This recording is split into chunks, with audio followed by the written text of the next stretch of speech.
Hello, my lovelies, and welcome to Where the Road Rises with me, your host, Eileen Curlin Walsh. Our topic today is reverse mortgages, and here to educate us on this important financial option for our seniors is Mark Smolensky. Mark is an experienced professional whose entire career has centered around the goal of a better retirement for seniors. Mark developed the reverse mortgage program at Founders Bank in 2004 and has worked tirelessly over the years to educate families on the many opportunities available to seniors, including the reverse mortgage.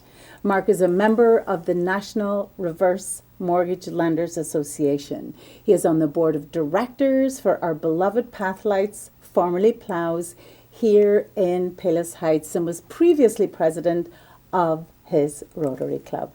He also volunteers his time with many organizations whose singular aim is to protect seniors from personal and financial abuse.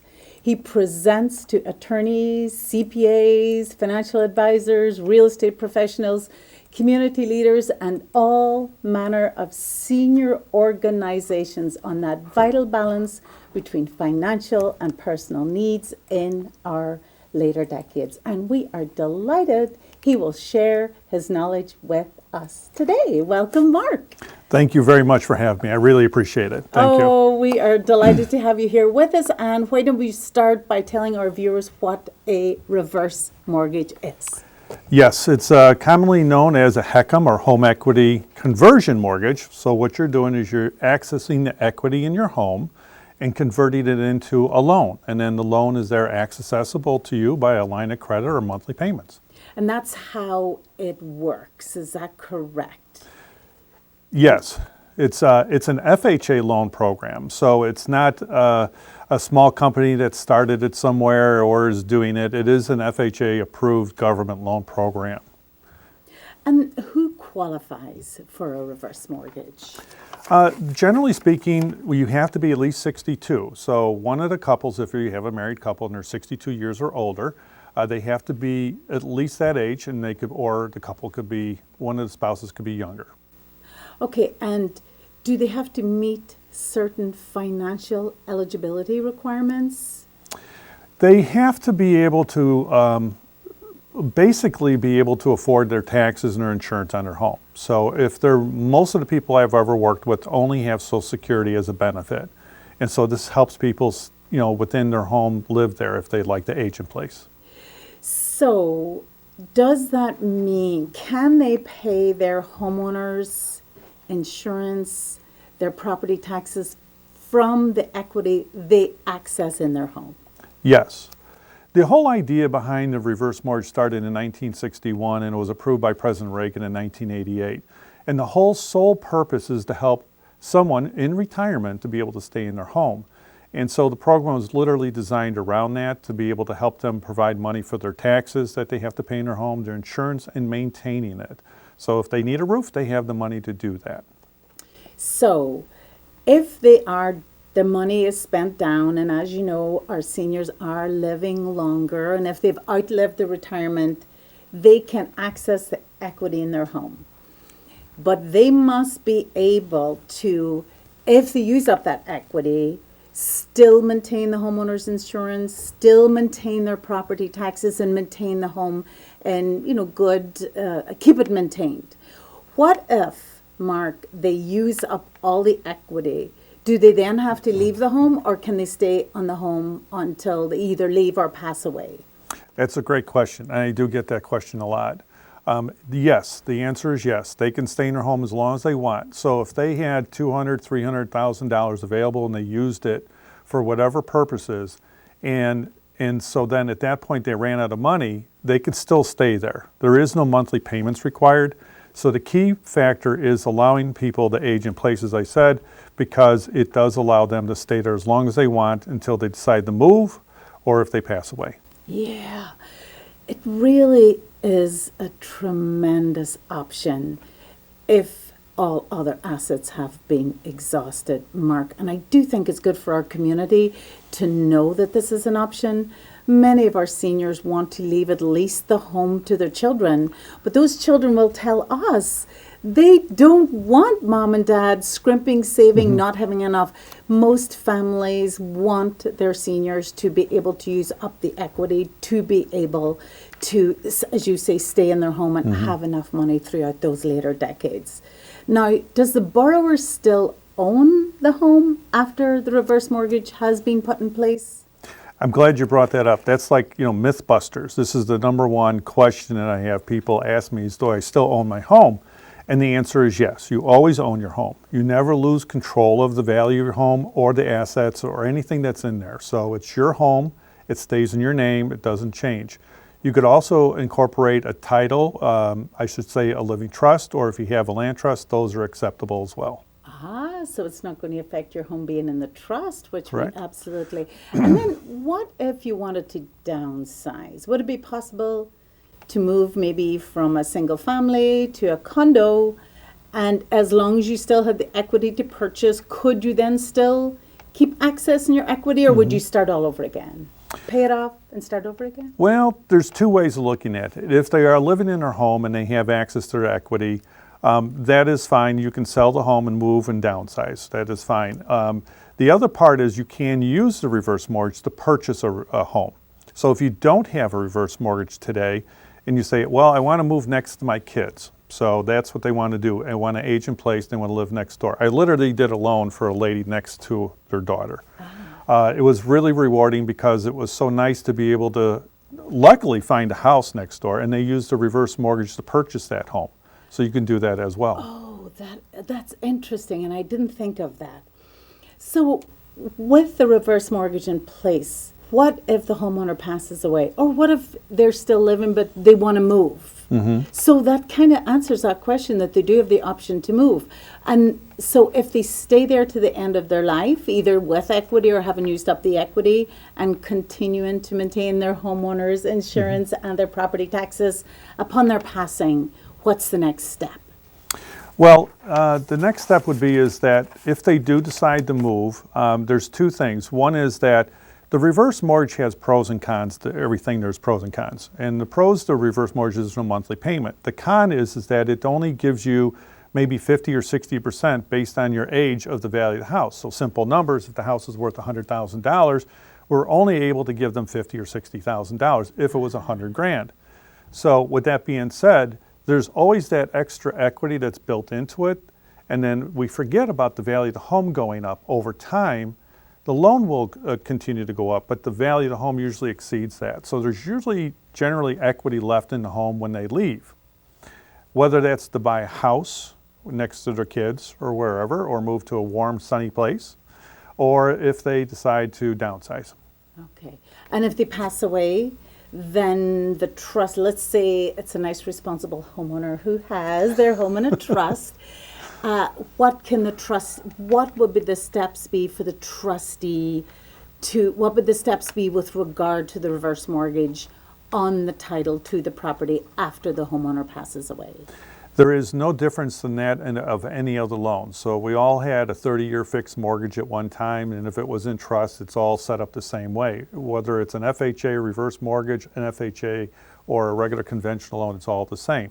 So when they leave the home gets to convert it into the trust, which you well know, and then from that they dispose of the home and or the assets. And they just pay off the reverse mortgage? Yep, get a just payoff, like like a regular closing where we get a payoff for the loan so that we can sell the property. Exactly. Okay, now, having spent many years paying off our homes, and we have that wonderful day, remember when we used to burn the mortgage and be so excited that the home was paid off. So there's going to be some anxiety putting a reverse mortgage back in place. As you say, there's pros and cons. Is it possible for the homeowner to lose the property while they're still living if they have a reverse mortgage? Well, let's put it this way. Everybody has to pay real estate taxes. So the number one thing that gave reverse mortgages a bad eye is that a lender would take the house. It's 99% of the time is because they didn't pay their real estate taxes. So if anybody owns a home free and clear or with a loan, if you don't pay your real estate taxes, you could lose your home to the tax account or tax county. Yeah. So that's really the only reason that you may lose your home to an FHA reverse mortgage, because you do have those obligations to continue to pay the real estate taxes, your homeowner's insurance, and maintaining the home. Yeah, and as we know, it's the bricks and mortar that owe the property taxes. And if the bricks and mortar don't pay the property taxes, the county or the taxpayer is not going to be sensitive to the reverse mortgage or the contract around that. And that's completely separate. But I hear what you're saying, Mark. There can be a perception then that somehow the bank was the bad guy, Yeah. when in fact it was really one of the terms was continue to get those property taxes paid or the insurance, and it wasn't paid. Are the proceeds from a reverse mortgage, that those funds, are they taxable? Is it considered income? It is not considered income because it is a loan. It can't be taxed. So if you receive $200,000 or $300,000 from the reverse mortgage, it is not taxable. You do not have to file it in your income taxes. Oh, that's excellent. I think that's good news. And what about affecting any of our income? So many seniors are going to be receiving their Social Security, and they're going to be eligible for Medicare. Does this extra funding that now becomes available through the mortgage, does that affect their Social Security or their Medicare? No, it is not affecting either one of those at all. And then what about the needs-based Social Security disability or Medicaid to pay for Medicare, to pay for medical care? Yes, it will affect it because of the way Medicaid works. It is designed to have look-backs of access to equity, or I shouldn't say equity, but to their savings and checking and things of that nature. So yes, it does look into it. If you took the reverse mortgage out and took out all the money and put in your bank account, that could affect Medicaid. Yeah. But if it is in the loan, it is not considered income until you take it out. So there is a stipulation that if you leave it in the line of credit under the reverse mortgage program, it is not considered income, and nor is it part of the Medicaid, I should say, situation. And that's really important.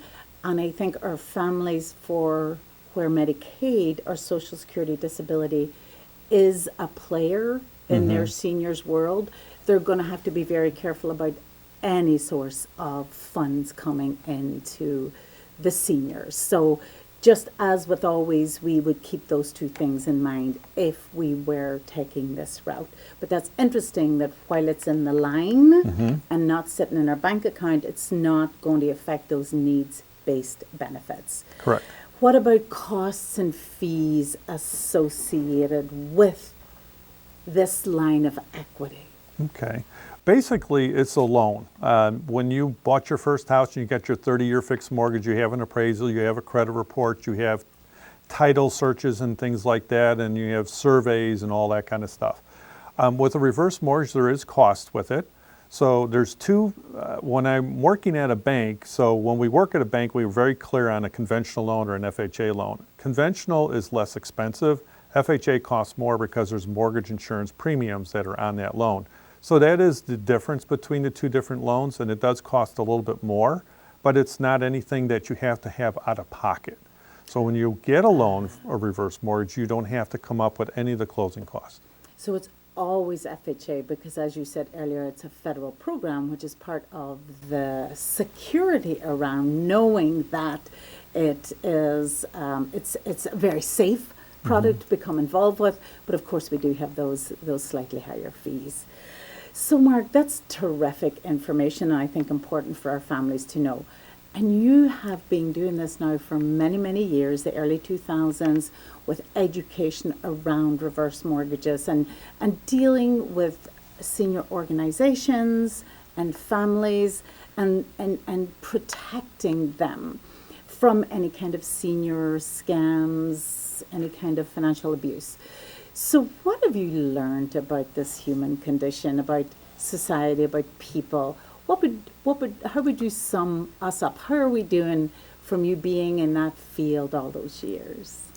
Well, like most seniors in retirement, it is a challenge, and we want to make sure that those challenges are safe. And I think it's key to a lot of people to be able to make sure you align yourself with professional people, a real attorney, someone that's experienced in elder law, someone that's experienced in trust, so someone knows what they're talking about. Other things that I think overall, I think that generally speaking, there is a few situations out there that I've encompassed that has been not in the favor of the parents, but I think overall, I think that we've seen a good reason why reverse mortgages are being used. You have to do it for the right reasons and have that conversation. Best it was with the family so they're aware of it. Yes. So that's a key thing to have those conversations, but overall it's been a very positive situation. Oh, I love that. And I would agree. Also being deeply steeped in the senior world, that our communities care for our seniors, our families cares for our senior is overwhelmingly positive too. I love that, Mark. Could we have a favorite quote or a poem, or is there words that you live by as you go through the world? Well, you do a lot of things throughout life and you work with a lot of people. And I always feel that karma is important. I do feel that if you have karma and you do goodwill today, it will return back. I've been doing this a long time, and I've been trying to be an advocate for seniors, working with plows when it was plows, now path lights, and asked to be on the board.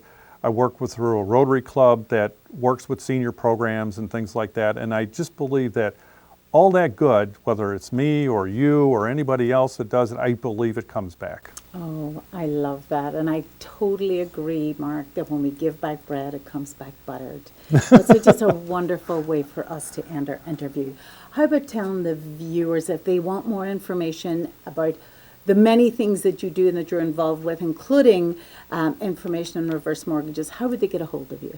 Well, the best way to get a hold of me is my cell phone, which is, you can call or text me or email, but it's the 708-280-1287 is my cell phone. And that's my text. You can text me also. And please include your first name so I know who I'm talking to, so I don't confuse with other people. But that would probably be the best way to reach me. Lovely. Mark, that has been terrific. Thanks so much for sharing your information. My pleasure. Thank you, viewers, for listening. And we will see you next time on Where the Road Rises. Thanks and bye.